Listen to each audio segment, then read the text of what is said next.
IELTS olish uchun taxminan nechta so'z bilish kerak? Kelinglar, shuni ko'rib chiqamiz. Sanab chiqish uchun Cambridge 14 test 2 qo'llanmasi tanlab olindi. Unda ishni boshladik. Let's go. 1, 2, 3, 4. A few moments later. Axiri biz sanab oldik.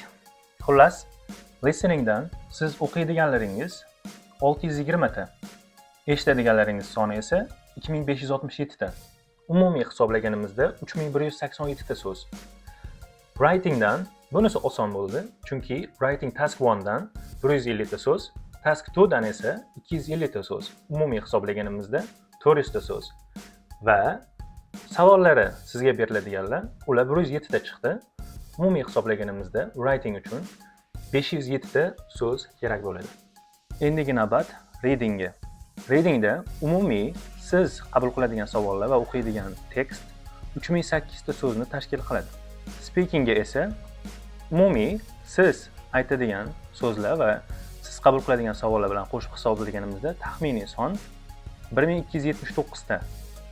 Finally, oxiri hammasini qo'shib hisoblaganimizda umumiy yig'inda 7981 ta so'z tashkil qilindi.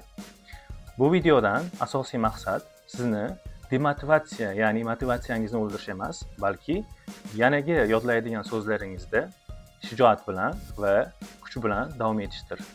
Hozirdan listeningda nechta so'z qatnashganda deb o'zingizni qiynamasligingiz uchun men ularni kommentariya sektionida yozib qoldiraman. Fikrlaringizni yozishni va like bosishni unutmang.